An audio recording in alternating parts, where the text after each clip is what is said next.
Welcome back to Wake Up America. So another big day on Capitol Hill today. Many of President Trump's cabinet nominees will have their Senate confirmation hearings, including Secretary of State nominee Marco Rubio and Attorney General nominee Pam Bondi. DHS Secretary nominee Kristi Noem was set to appear today before the Committee on Homeland Security and Government Affairs. However, that has been postponed to Friday due to a delay in her FBI background check. So joining me now for more, Oklahoma Senator James Lankford. Senator, great to have you on this morning. So I know you're a member of the Homeland Security and Government Affairs Committee and will sit in on the hearing of Kristi Noem on Friday. But today you will hear from Trump's nominee for Director of the Office of Management and Budget, Russell Vought. What are you expecting to hear from these two hearings? Yeah, I actually have John Ratcliffe on the Intelligence Committee earlier in the morning, and then I have Russ Vought later on in a different committee in Homeland Security. Those are two vital positions, both the head of the CIA.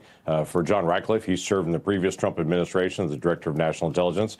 And then when Russ Vought is actually leading what's called the Office of Management and Budget, is the most important office no one's ever heard of, is what I call OMB. Literally every regulation, every part of our budget all goes through that office. And what I expect to hear from Russ Vought is how we're going to implement DOGE, how we're going to cut government spending, how we're going to be more efficient in what we're doing, and make sure that the regulations actually protecting the American people rather than implementing pain on the American people as they have the last 4 years. And I know you were not in Pete Hegseth's hearing yesterday, but I'm sure, like all of us, you've seen the highlight reel, 4 hours long. And I think one of the best moments had to be from your colleague from Oklahoma, Senator Markwayne Mullin, as he called out the Democrat senators and their line of questioning with many personal attacks at Hegseth. Here's a clip. How many senators have showed up drunk to vote at night? Have any of you guys asked them to step down and resign from their job? And don't tell me you haven't seen it, because I know you have. And then how many senators do you know have got a divorce before cheating on their wives? Did you ask them to step down? I don't know if other hearings will go like that, with a lot of focus being on personal attacks of character. But what did you make of what we saw yesterday? Yeah, it was just a way to try to slow Pete Hegseth down. Pete Hegseth is going to be a disruptor in the Department of Defense. Everyone knows it. That's why President Trump has asked him to be able to step in, to be able to have a very different perspective. He comes from a soldier's perspective. He wasn't a flag officer in that. He wasn't a government lobbyist working for defense contractors, as we've seen in the past.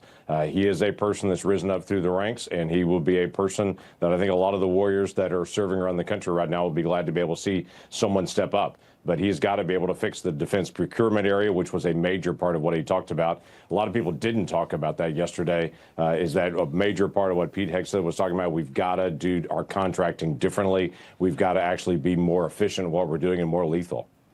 Yeah, absolutely. I want to pivot to policy ahead of President Trump's inauguration. I know you've already rolled out several bills to cut government spending, working alongside DOGE. Tell us more about what you're looking to do to kind of trim the fat on day one. Yeah, this is something I've pounded on for 10 years. I put out every year what I would call the federal fumbles book. There's areas of inefficiency, of overreach on regulations. We've documented those. We've hammered away on those year after year.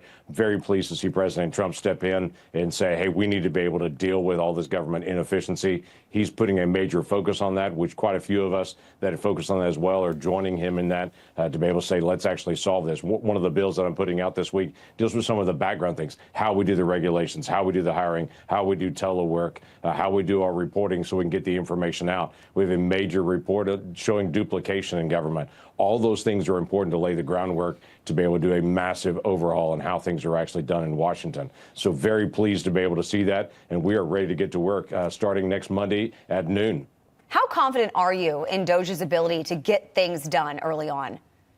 So there's a lot of things the president can do on his own, dealing with executive orders, saying here's how to make the agencies more efficient. Here's how to take out waste. Here's how to take out duplication, how to be stronger, and how we actually implement a lot of these grants that are going out that spend so much money. So the president can do a lot of those things very quickly, very confident that can be done. A lot of things are going to take congressional action. The more that we put the pressure on Democrats and say this is not a partisan issue, as I say to them all the time, I represent 4 million great Oklahomans. None of them want to see their money wasted. So this shouldn't be an issue. We're trying to invite people in from both sides of the aisle and say, let's work on the things that we know the American people want us to work on. Yeah, I think everyone agrees saving money is always a good thing. So I know you've also been hot on the border every time we've spoken. Yep. President Trump says deportations will start taking place on day one. However, I know you say the process could take some time and a whole lot of money. So what's the best way to carry out these deportations, in your opinion? So President Trump can sign orders on the very first day and say, here are the new priorities for how we're going to do deportations on that. And he can actually accelerate the men and women of the law enforcement that we've got all around the country at ICE, Border Patrol, all those folks, and say, start doing your job in the way that you actually signed up to do your jobs. So when he says deportations can begin the first day, he means it, just with executive action on it. He's going to need some additional dollars. That's one of the priorities that we've got in the reconciliation bill. We're trying to do as quickly as possible to build more border fence, to add more agents, to add more deportation flights.